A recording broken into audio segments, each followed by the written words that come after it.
Okay, alright. Kalau awak tengok buku teks, lepas kita belajar covalent, kita akan belajar ikatan hidrogen.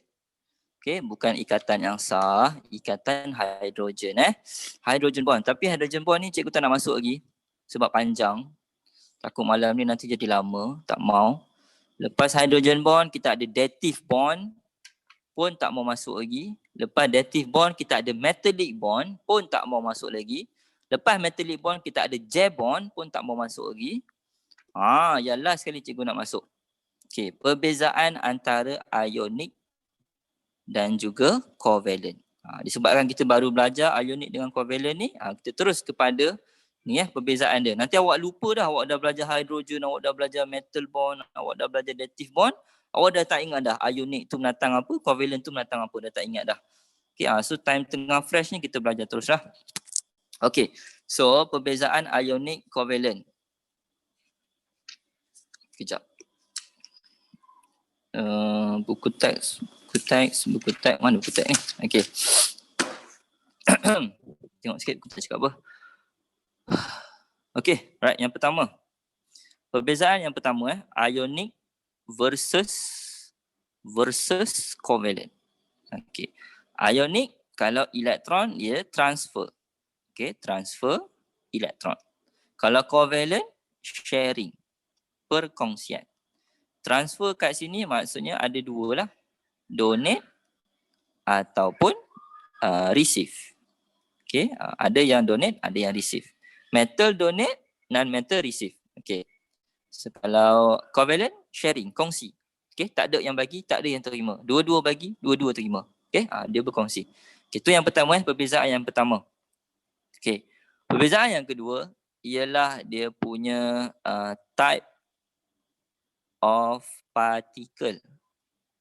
Okay, jenis partikel. Partikel ni ada tiga, ingat balik. Kita ada atom, kita ada molekul, kita ada ion. Okay, so atom ni tak ada lah. Okay, kalau ionic bond, nama pun ionic. So dia akan menghasilkan ion. Okay, ada charge positif, ada charge negatif. Okay, kalau covalent, okay, covalent dia akan menghasilkan molekul. Covalent akan menghasilkan molekul. This one. Okay, setakat tu jelas tak? Clear tak?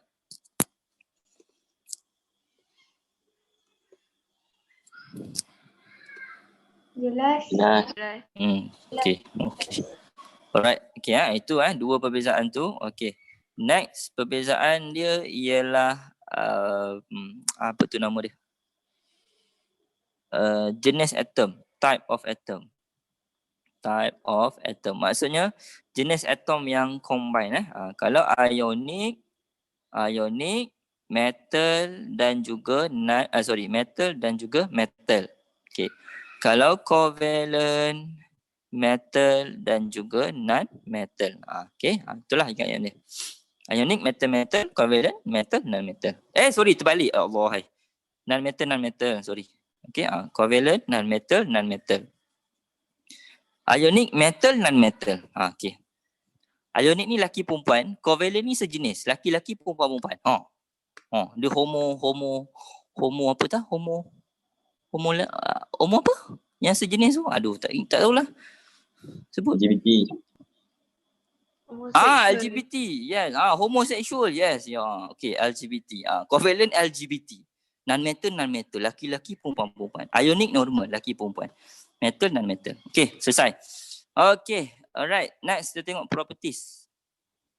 Properties, sifat. Okay, yang ini dia ada eksperimen. Tapi eksperimen dia simple je, mudah je. Sekejap Okay, alright. Sekejap. Ni yang mana? Okay. Yang pertama, ni properties yang sifat dia tau. Sifat ionic, properties covalent compound. Yang pertama, kita tengok solubility. Solubility ni apa? Apa maksud solubility? Keterlarutan, pandai. Keterlarutan, yes. Ionic Okay, ionic compound, ion lah. Dia soluble, larut dalam water. Soluble in water. Okay. Tetapi dia insoluble in, oh cicak bunyi dah, organic solvent. Okay. Ionic larut dalam water tetapi tidak larut dalam organic solvent. Okay, organic solvent ni apa? Pelarut. Pelarut selain daripada water. Contohnya apa? Contohnya kerosene, alkohol, apa lagi chloroform. Lagi? Cyclohexane. Selain daripada air lah. Senang cakap. Awak hafal lah dalam 3-4. Chloroform, apa lagi? Kerosene, alkohol. Awak tengoklah dalam buku teks selain daripada water lah senang kata. Okay, tapi kalau covalent, awak lawankan dia. Kalau covalent, okay, kalau ionic tadi dia larut dalam water. Kalau covalent dia insoluble. Cikgu tulis IS IS in water. Tidak larut dalam water. Okay, tidak larut dalam water tetapi dia soluble dalam organic solvent. Cikgu tulis OS. Jangan confuse pula tadi. Okay, covalent insoluble in water tetapi soluble in organic solvent. Okay, selesai. Okay, faham tak yang tu? Setakat tu faham tak? Faham. Okay, very good. Okay. So selalunya soalan dia akan tanya macam ni. Kenapa ionic compound soluble in water? Kalau awak hafal macam ni, dia macam alam ni semua orang hafal. Dia tanya lah, kenapa kan dia soluble in water? Sudah. Okay, sebab dia cikgu beritahu. Alright, so ionic. Okay, ionic. Kenapa dia boleh soluble dalam water? Awak nak penerangan pendek ke penerangan panjang? Pendek tapi padat. Pendek tapi padat. Okay, macam ni. Okay, ionic. Ionic dia ada charge positif, negatif. So dia ni lah. Dia dapatlah positif, negatif, positif, negatif. Okay. So positif, negatif ni kan dia tertarik kan. So nama tarikan tu ialah electrostatic. Electrostatic force. Okay. Electrostatic force ni dia kuat, strong. Maksudnya tarikan dia tu kuat. So bila ionic compound, katakan ni seketul garam contoh. Okay, kenapa garam? Sebabkan garam kan NaCl. Okay, kita ada Na plus dengan Cl minus. Okay, so dia ion lah. Ni garam katakan ni garam.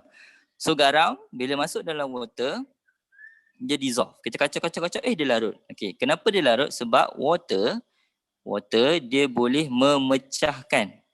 Dia boleh, ayat dia boleh overcome.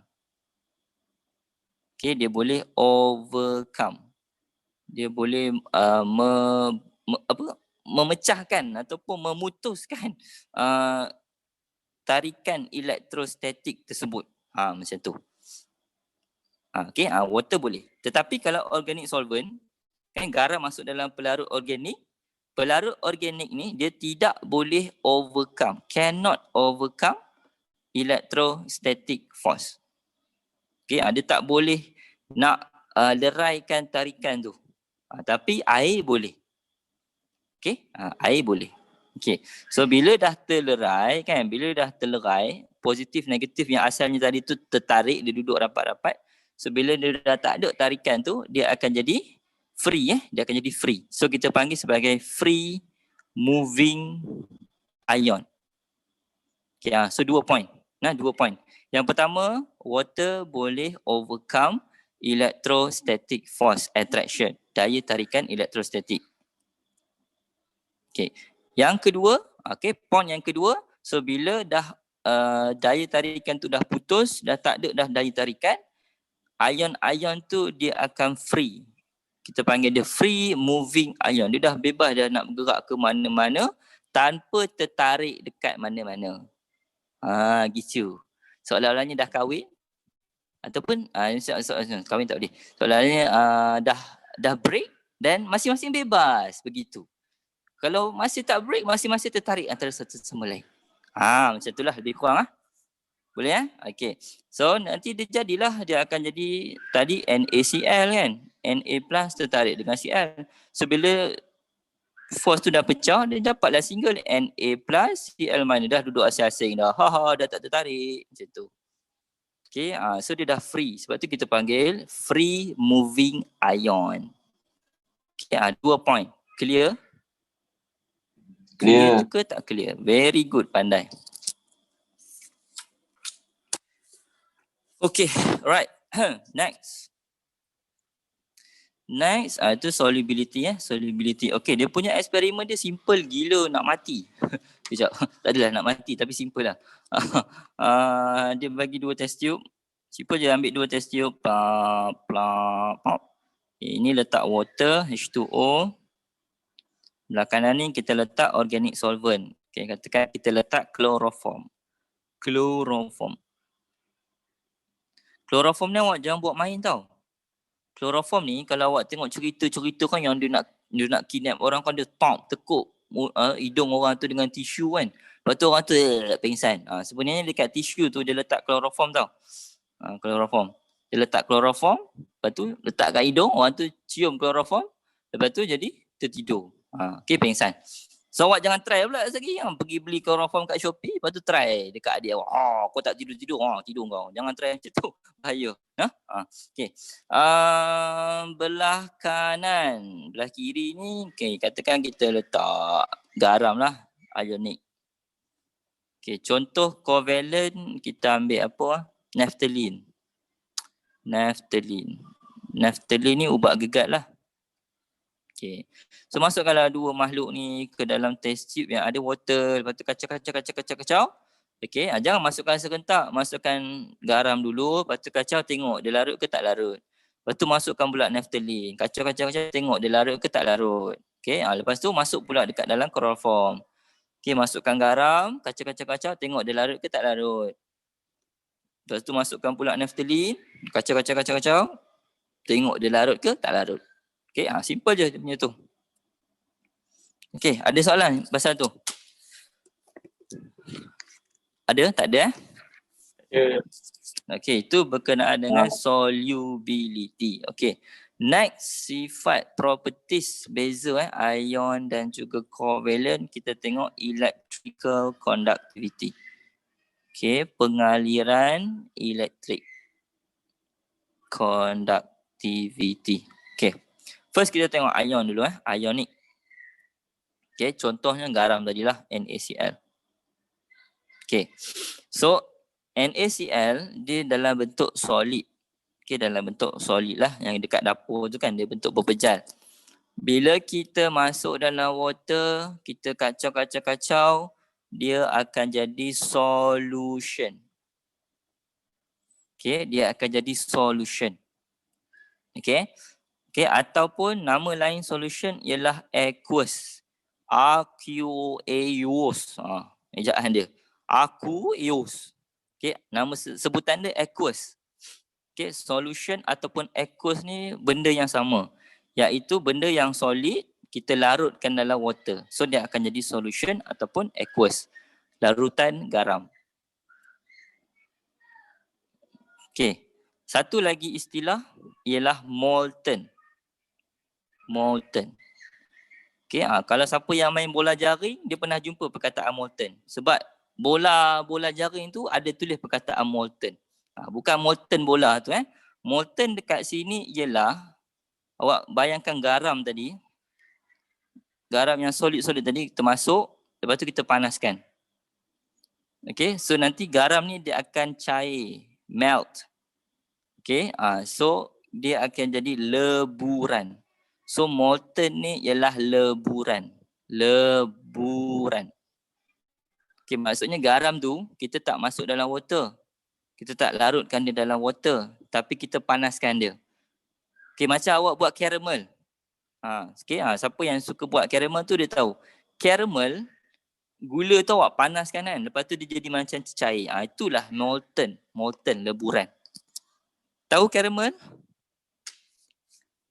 Kau tak Tahu. tahu? Kau memang makannya? Tahu. Nak buat caramel tu daripada gula Gula tu kita panaskan dia. Okay, lepas tu dia akan jadi cair. So cair tu kita panggil sebagai molten. Okay, molten. Kalau kita masuk dalam air, kacau, dia larut, yang itu ialah aqueous ataupun solution. Okay, ingat dua term tu. Okay, so kenapa nak kena tahu? Sebab ion dia boleh jadi dua bentuk tu. Sama ada molten ataupun aqueous or solution. Okay, kalau dia solid, okay, kalau ionic compound tu solid, dia tidak boleh, cannot conduct electric. Tak boleh conduct electric. Sebab tahu ambil garam kat dapur, dia tidak boleh menyalakan mentol. Okay, macam mana nak bagi dia boleh conduct electric? Dua cara. Cara yang pertama, dissolvekan dalam water. Okay, dissolvekan dalam water, dia akan jadi aqueous. Cara yang kedua, kita melt. Kita panaskan dia, so dia akan jadi molten. Okay, so bila dia dalam keadaan aqueous ataupun molten, barulah dia boleh conduct electric. Faham tak?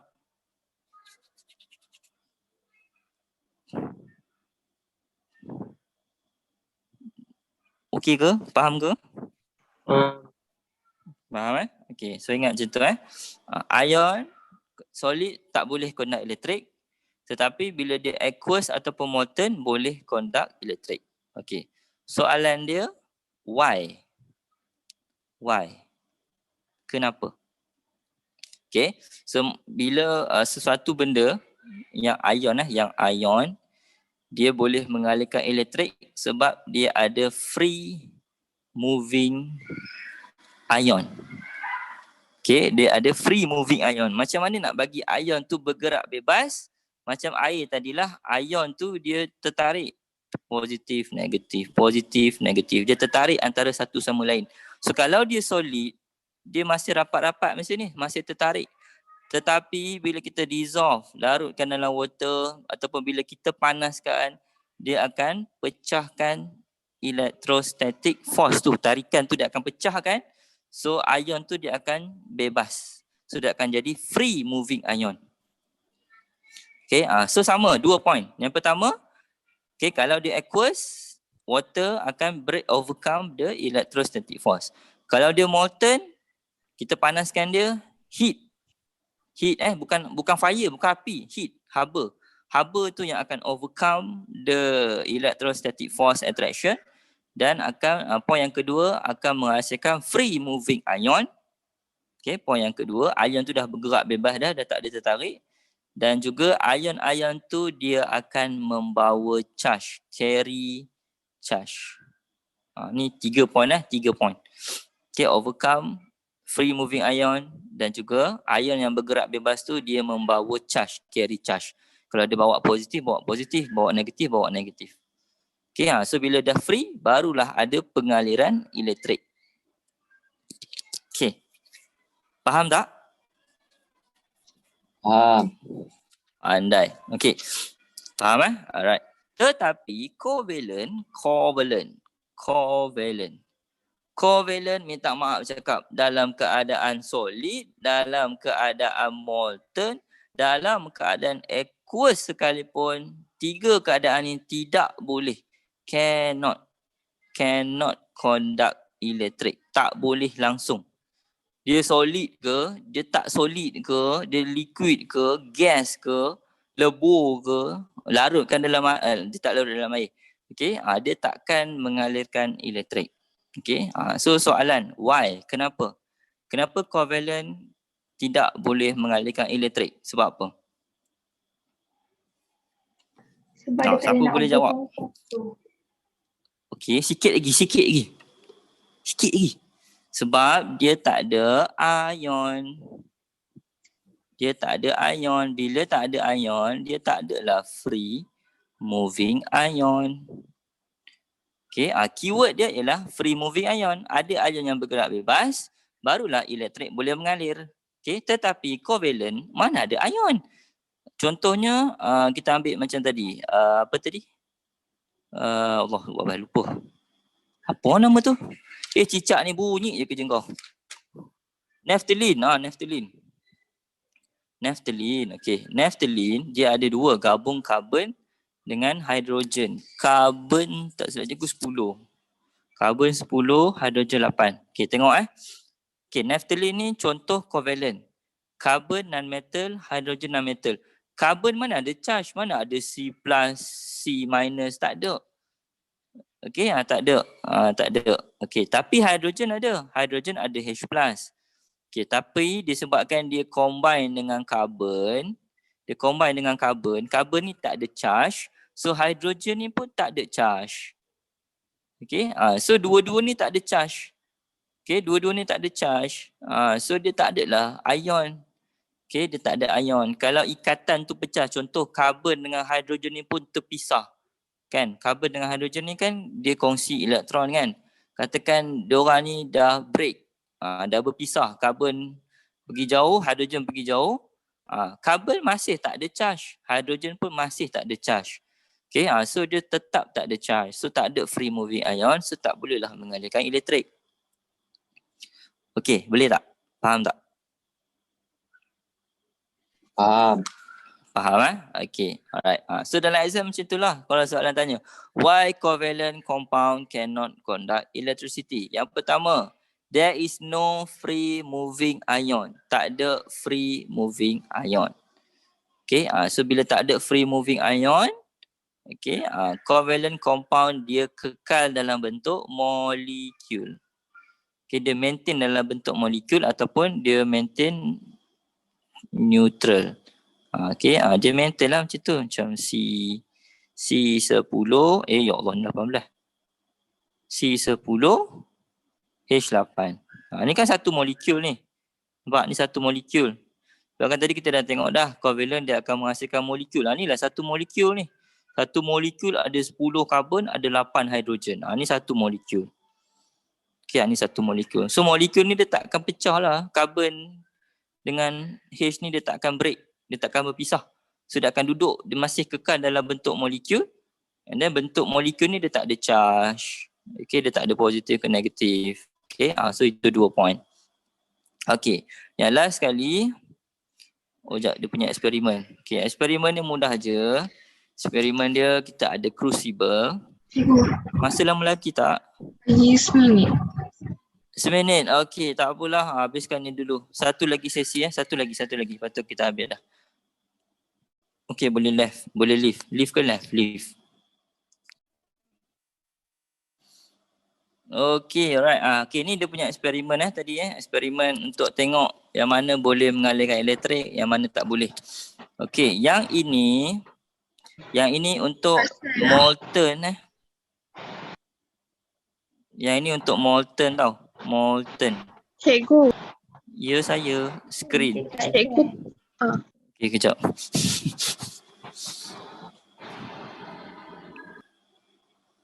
Ada dah. Ni. Okay. Right. Ni okay. So yang ni awak belajar KH kan? Awak belajar kemarah hidup. Yang ni mentol. Mentol. Bateri. Yang ini mentol. Penuh ya. X dia kan lagi marah cikgu. Cikgu Ilah. Ya, ni mentol ya. Mentol. Yang ini wire. Okay. Yang dua ni. Dua batang kanan kiri ni. Yang ini nama dia elektrod.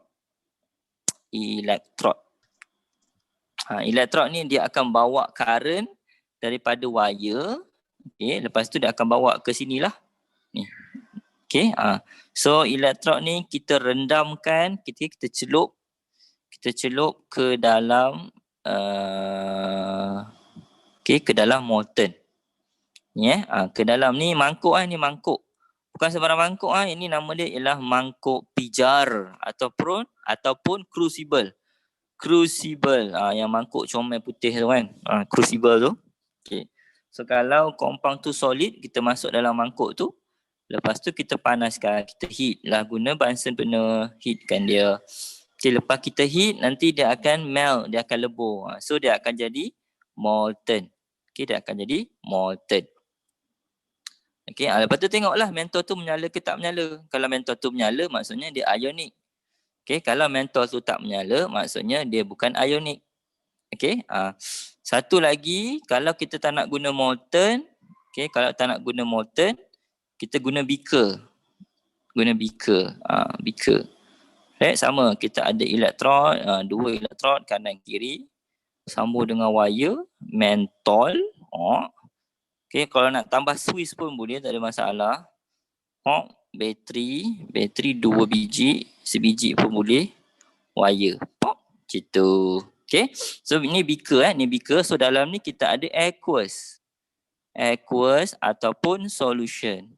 Maksudnya kita larutkan dia dalam air, letak dalam beaker, lepas tu sambungkan dengan wire, mentol dan sebagainya. Okay, yang ini kita heatkan dia jadi molten, dia melting, lebur. Okay, so macam itulah, simple je eksperimen dia. Tengok je mentol tu menyala, maksudnya dia ionic. Kalau mentol tu tak menyala, maksudnya dia covalent. Okay, simple.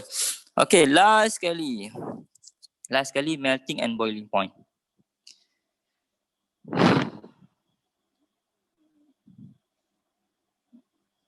Okay, nampaknya perbezaan dia sama je. Satu guna crucible, satu guna beaker. Okay, next, last sekali ialah melting point ataupun boiling point, BP. Okay, MP ataupun BP, melting point, boiling point. Okay, so kalau melting point, boiling point untuk ionic, dia high. Okay, dia tinggi. Tinggilah tinggi. Maksudnya katakan dia solid, untuk dia jadi liquid, pada suhu yang sangat-sangat tinggi, barulah dia jadi liquid. Nak dia jadi gas, kena suhu lagi tinggi, barulah dia jadi gas. Okay. Kalau covalent, melting point, boiling point dia rendah. Okay, maksudnya kalau dia nak jadi liquid, suhu rendah aja. Okay, kalau nak jadi gas, mungkin suhu tu naik sikit je, dia dah jadi gas. Okay, right.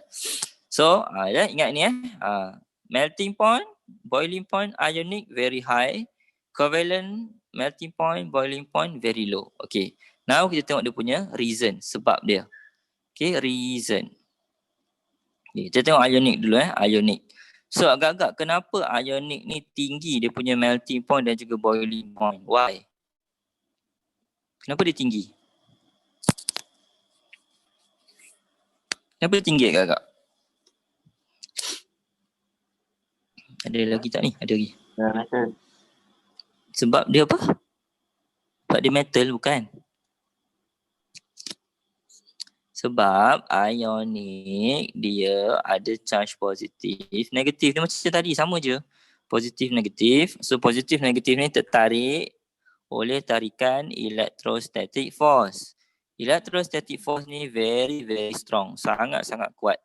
So bila dia kuat, banyak ataupun sikit heat yang kita perlukan untuk pecahkan dia.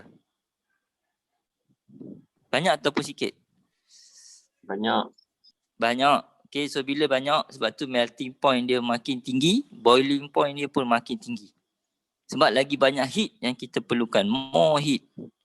Lagi banyak heat yang kita perlukan untuk overcome, untuk mengatasi electrostatic force. Okay, alright.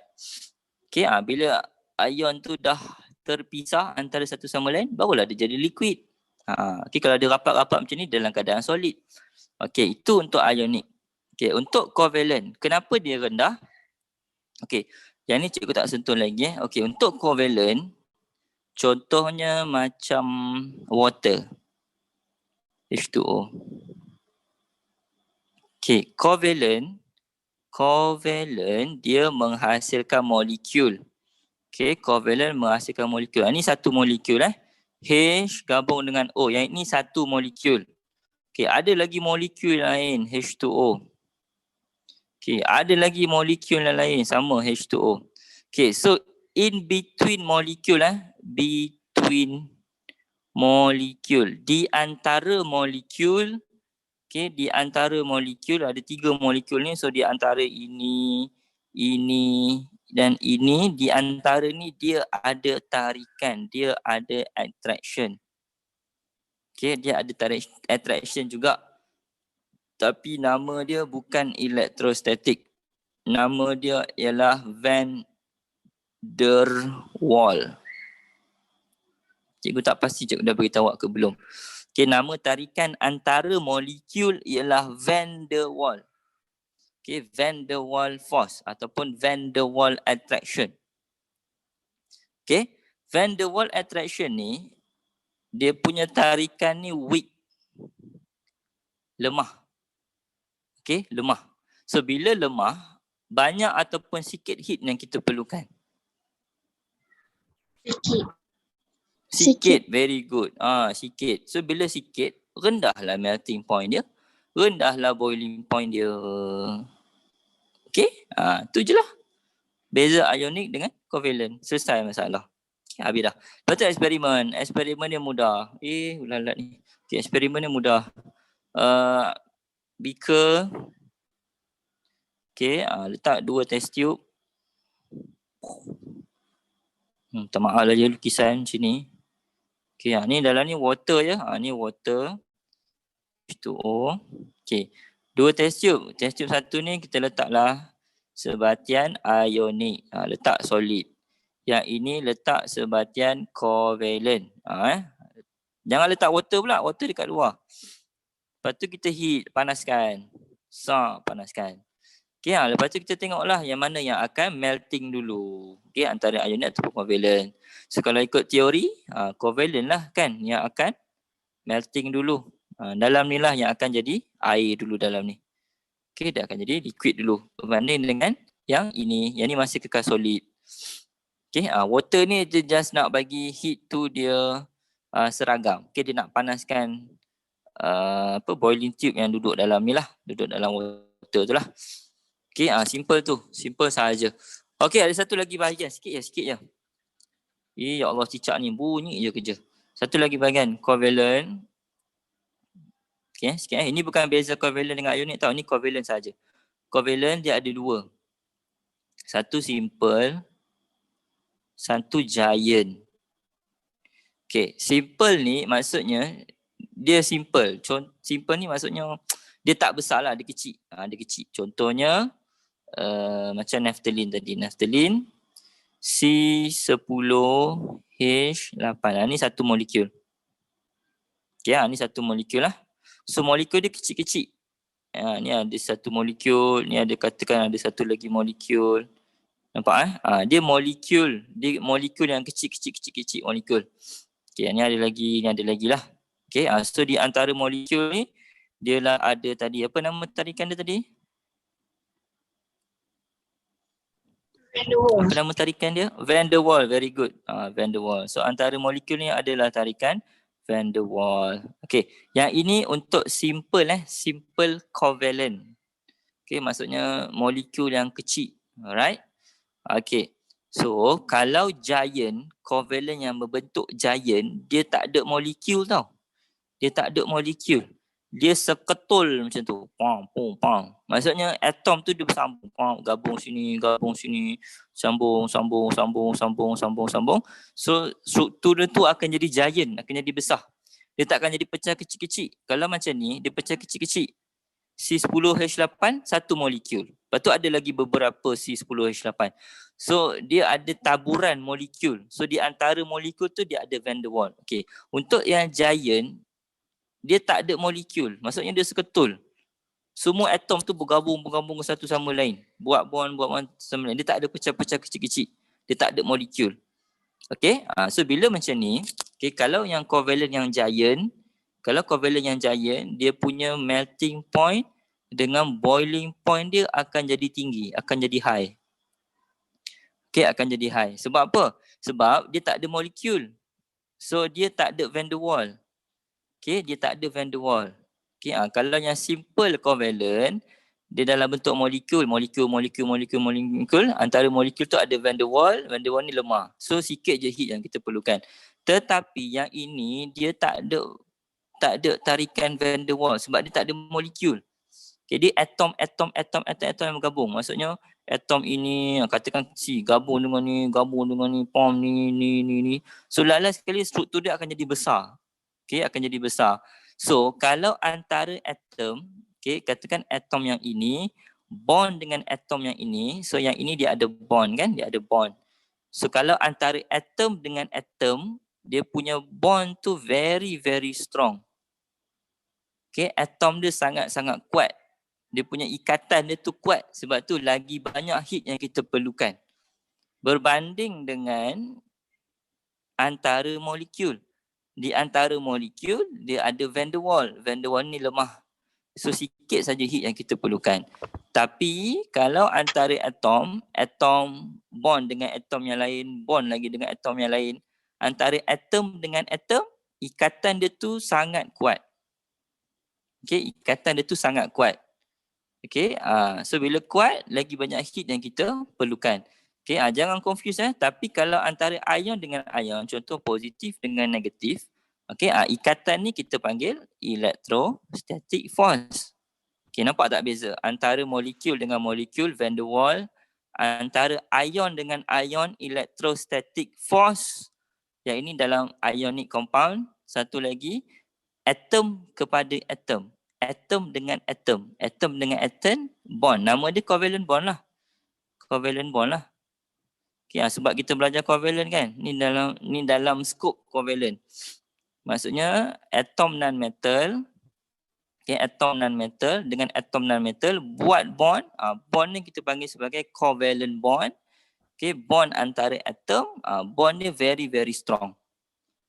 Okay, ni untuk molekul yang giant yang besar.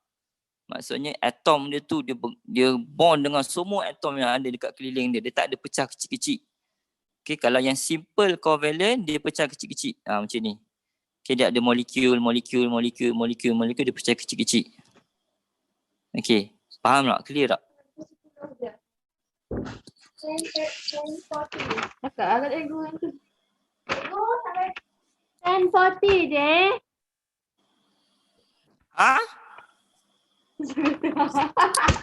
Tak dengar apa dia?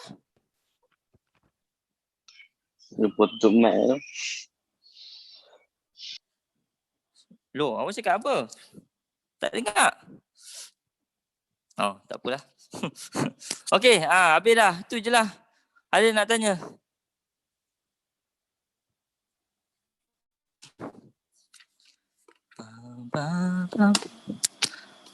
Ada soalan? Tak ada soalan? Tak ada. Okay, right. Okay, right. Kalau tak ada, tu je lah untuk malam ni. Okay, tak ada soalan lah betul ni? Tak ada. Okay, alright. Okay, kalau tak ada, sekarang dah pukul 10.40. Marah dah princess tadi. Okay, so terima kasih pada yang join malam ni. Berapa orang malam ni? 33.